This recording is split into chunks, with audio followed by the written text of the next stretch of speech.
SAW. Sesungguhnya amal itu harus dengan niat. Ada pula, jadilah proaktif, di mana selalu akan haus dengan pertanyaan-pertanyaan kepada orang yang lebih berpengalaman. Dapat juga mencari ilmu di berbagai sumber. Juga, utamakan yang paling penting, di mana hal-hal yang terpenting dalam tujuan bekerja, seperti untuk memenuhi kebutuhan makanan. Ada pula contoh lainnya seperti melayani konsumen yang sudah mengantre lebih lama. Lalu berpikir untuk menang bersama atau win-win, yakni pihak-pihak yang terlibat dalam bisnis harus sama-sama diuntungkan tanpa ada yang merasa dirugikan atau dicurangi. Ada pula berusaha memahami pihak lain sebelum berusaha memberi pemahaman.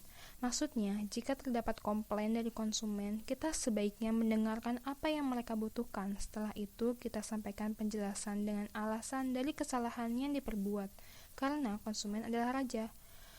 Lagi pula, adapun juga wujudkan sinergi, yakni berusaha kerjasama atau melakukan kolaborasi untuk lebih produktif dan menghasilkan keuntungan yang lebih.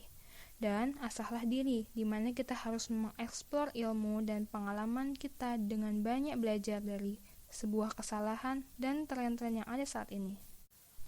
Adapun mental spiritual yang diperlukan oleh pembisnis muslim. 1. Skill, di mana kita harus menjadi seseorang yang ahli dalam bidang tertentu agar dalam berbisnis tidak mengalami kehancuran dan biasanya mudah dalam mencari pekerjaan yang disukainya. 2.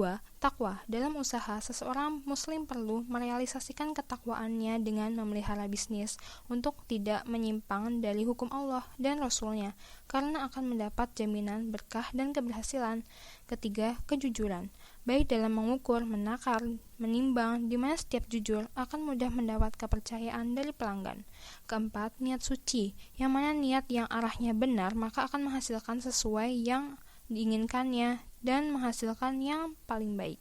5. Azam, yakni kemampuan keras untuk berhasil dengan semangat membina usahanya.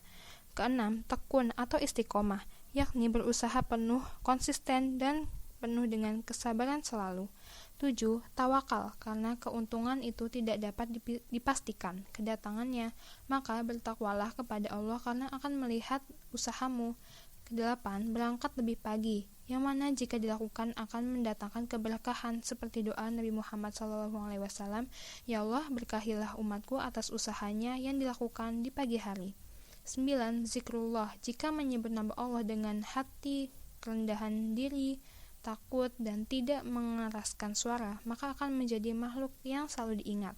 10. Toleransi, yang layaknya memberi kelonggaran dalam pembayaran dan penagihan hutang.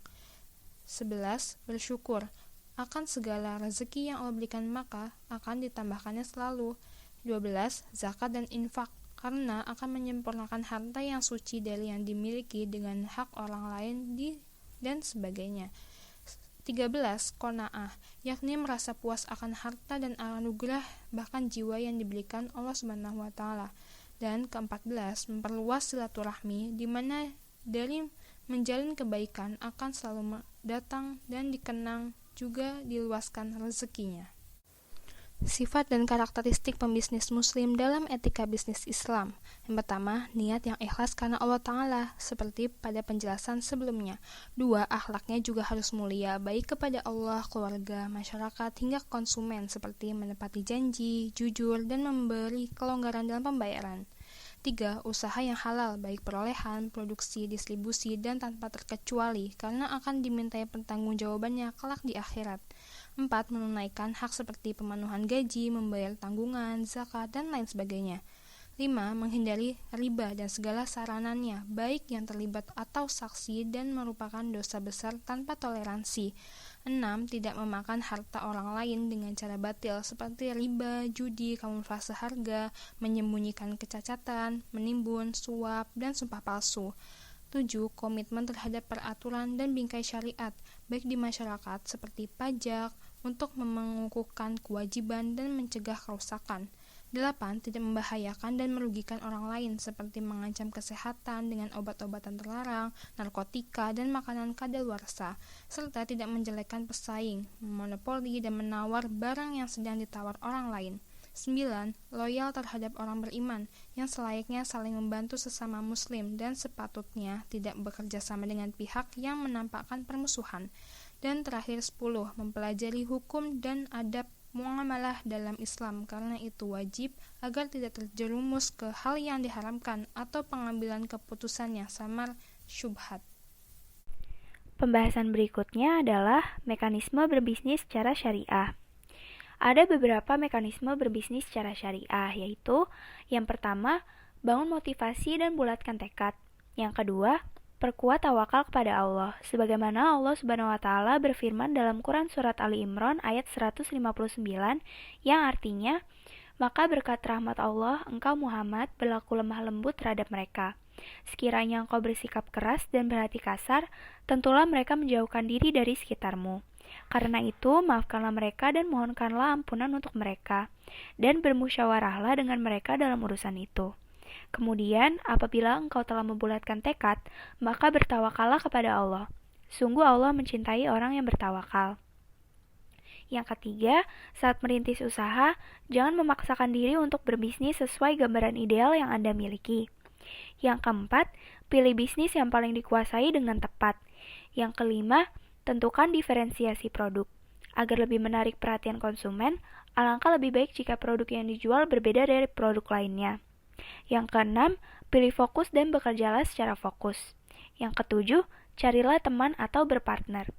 Yang kedelapan, perkuat kesabaran, ketakwaan, dan tawakal. Sebagaimana Allah Subhanahu wa taala berfirman dalam Quran surat Al-Baqarah ayat 153. Yang artinya, wahai orang-orang yang beriman, mohonlah pertolongan kepada Allah dengan sabar dan sholat. Sungguh Allah beserta orang-orang yang sabar. Yang kesembilan, berbuat baiklah dan tinggalkan maksiat. Sebagaimana Allah Subhanahu wa taala berfirman dalam Quran surat Al-Lail ayat 4-7 yang artinya, sungguh usahamu memang beraneka macam, maka barang siapa memberikan hartanya di jalan Allah dan bertakwa dan membenarkan adanya pahala yang terbaik, surga, maka akan kami mudahkan baginya jalan menuju kemudahan atau kebahagiaan. Serta dalam ayat lain, Quran surat Toha ayat 124, yang artinya, dan barang siapa berpaling dari peringatanku, maka sungguh dia akan menjalani kehidupan yang sempit dan kami akan mengumpulkannya pada hari kiamat dalam keadaan buta. Pembahasan yang terakhir yaitu beberapa prinsip bersaing dalam bisnis syariah secara sehat. Ada beberapa prinsip bersaing secara sehat dalam bisnis syariah, yaitu yang pertama, pebisnis muslim tidak menghalalkan segala cara. Islam tidak membiarkan begitu saja seseorang bekerja dan berbisnis sesuka hati untuk mencapai tujuan dan keinginan dengan menghalalkan segala cara, seperti melakukan penipuan, kecurangan, sumpah palsu, riba, menyuap, dan perbuatan batil lainnya. Yang kedua, pebisnis muslim berupaya menghasilkan produk yang berkualitas dan pelayanan terbaik sesuai syariah. Dan yang terakhir, pebisnis muslim harus memperhatikan hukum-hukum Islam yang berkaitan dengan akad-akad bisnis.